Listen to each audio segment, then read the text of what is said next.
To some scholars, a roller coaster represents one of the most familiar yet serious problems of the American economy, the so-called business cycle. It shows up in everything from real estate construction to microchip manufacturing. All the industries that go through cycles of boom and bust. Add these industries together, and you've got your typical free market economy as a whole, which seems to go through a business cycle of its own. A period of better than usual economic expansion, followed by a period of contraction known as recession, or if the contraction gets really bad, depression. The purpose of this game is to give you a feeling. We're at MIT's Sloan Business School, where Professor John Sturman is about to subject his students and me to an example of how markets tend to go through cycles in something he calls the beer game. So what we've done is created the simulated beer company, which you will manage over the next hour and a half. To experience firsthand the cycles in the beer game, I've joined one team competing against half a dozen others at different tables, 8 people per team. My team will win the game if we produce just the right amount of beer. If that is, we don't make too much or too little. The customer demand is on these decks of cards. So you're looking at the future here. Every team will be responding to the same exact retail orders for beer. If we don't overreact, we can win a few bucks as well. And I've gotten this cleared with the State Gambling Commission. I need everyone to chip up $1, each person. We're playing for real money, but in the game, the pennies on the table represent beer. Each penny, a case of the stuff. You'll be filling orders by moving the pennies downstream. Each penny represents 1 case of beer. To follow closely, here's the game board for each team. The retailer sits on the left and gets 1 order each week. Retailers take the top card. Written on a yellow piece of paper. Next step, fill orders. Fill our orders. The retailer then decides how much to order from the wholesaler to the right. You can order 0, you can order 1,000,000. It's up to you now. And jots it down on a white note. The wholesaler then writes down its order to the distributor, who scribbles an order to the factory. The smaller squares separating the different stages of the process each represent a week, since time is passing as the orders go down the line. Finally, when orders get to the factory, it begins to make cases of beer, the pennies, which are sent back to the left towards the retailer.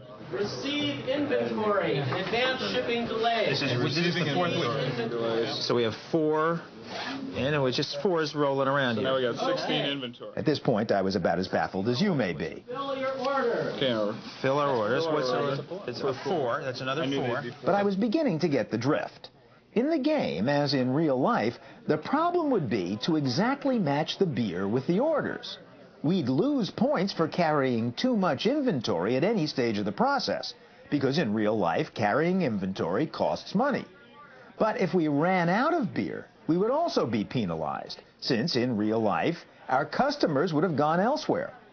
My partner Carl and I were the distributor, getting orders from the wholesaler to my right. Yeah, I think we should order 2 this time. Only 2. Only 2. And what's the reasoning here?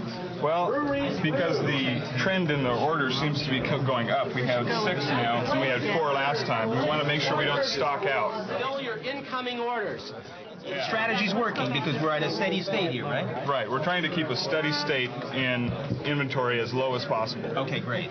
In other words, we sense the danger that we might get taken for a ride. A roller coaster ride through which so many real-life industries cycle, for example, real estate. Coincidentally, this seaside condo complex was built on the site of an old roller coaster. Before ground was even broken, would-be buyers wanted in. So the phone would ring, and eventually we sat down. Within days, we sat in our offices and said, okay, how are we going to handle this? Well, we'll tell everybody if they're interested to send in a $5,000 check with their name. We'll give a number and put them on the list. The next thing we know, within literally days and weeks, we had over 150 $5,000 checks sitting on the desk for units here at this particular project. Demand for new housing with a view seemed unlimited. Other developers jumped in, and a boom was born. I bought it at 5 at 7/8. But it's not just industries that go through this phenomenon. Countries go through it with great regularity. Take the U.S. boom of the 1990s. The economy grew like mad, and almost everyone, it sometimes seemed, was making money on the stock market, including this cab driver. So you can make your trades here. Exactly. I see. So you stay on top of the market there, and then you make your trades here. Exactly. In the 1980s, the biggest boom was in Japan. Japan as #1 was a bestseller. Japanese firms like Sony were expanding worldwide. How are you? From Alabama, Mr. Morito. We are so proud to have you, Mrs. Morito. And in Tokyo, the value of property soared. Even the humblest apartment owner had become a multi-millionaire. This is a typical apartment house in the neighborhood, and you can see it's just a plain 3-bedroom apartment house, and it costs $6 million. But you have to go back to the roaring 20s in America for perhaps the most dangerous boom of them all. The champagne never stopped flowing, the economy was kicking up a storm, the stock market seemed to defy gravity itself. Advance the order Back at the beer game, things were also heating up. The actual customer orders are on those yellow cards. From what we're seeing, it looks like those customers are suddenly on a bender. Orders to us just quadrupled, and we don't have anything left in inventory. Now it's week 11. Now it's week 11. We don't have anything coming in, and we're going to get a demand from her, and we're going to stock out. Oh my God. It was 18. We have nothing coming. We have 0 coming in. 11. Fill the order. Here comes the order. 12. 12. Oh my God. Okay. So now, to meet the surge in demand, we start ordering like crazy from the factory. But there's a lag of several weeks as they gear up to brew in greater volume. Meanwhile, we can't fill our orders. The backlog is mounting and costing us money. Backlog 20. We have a backlog of 40. 0. What are we going to order? Order 20. 20. All right. So we ordered 20. We're desperate, ordering 20 cases week after week. There seems to be a boom in demand, and we can't keep up with it. And immersed as we are, we've forgotten all about the possibility of a bust. On our roller coaster ride in the beer game, we had reached a peak in demand, and we're now heading down. And that's exactly what happened to real estate developer Paul Quinn as orders dried up for his product. It was a slow sinking feeling, and it was a horrible feeling. There were millions invested. But the market was paralyzed. The condos remained empty. And the same thing happened to the U.S. economy after the boom of the 1990s. In places like California's Silicon Valley, the huge investment in internet firms turned out to be overinvestment. And again, you could see it in vacant real estate. That Tokyo apartment of the 1980s lost some $4 million in value in the years after. And the stock market boom of the 1920s was followed by the crash of '29 and the Great Depression of the 1930s, when unemployment hit 25%. Meanwhile, back at the beer game, Right now, we've got at least 50 units coming in. The last couple of demands have been 6 or 8. We're going to have excess inventory. We shouldn't order any right now. Why? now we've suddenly got too much inventory. The customers are no longer on a bender, they're suddenly on the wagon, and Carl and I are on the roller coaster as the game mercifully comes to an end. And record your inventory. Record your inventory for week 33. Some of you may need a calculator at this point. I'm relieved to report that our company hasn't completely fizzled out, though at game's end our keg runneth over. Basically, we ordered too much when we were backlogged, and now we have too much sitting in inventory. Yeah, I'll say. We have 70. All right.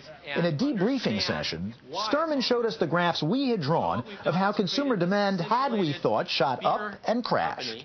Under you. Orders at the customer end started out at 4, rose up with some pattern that fluctuated, but rose up to about 20 and then collapsed.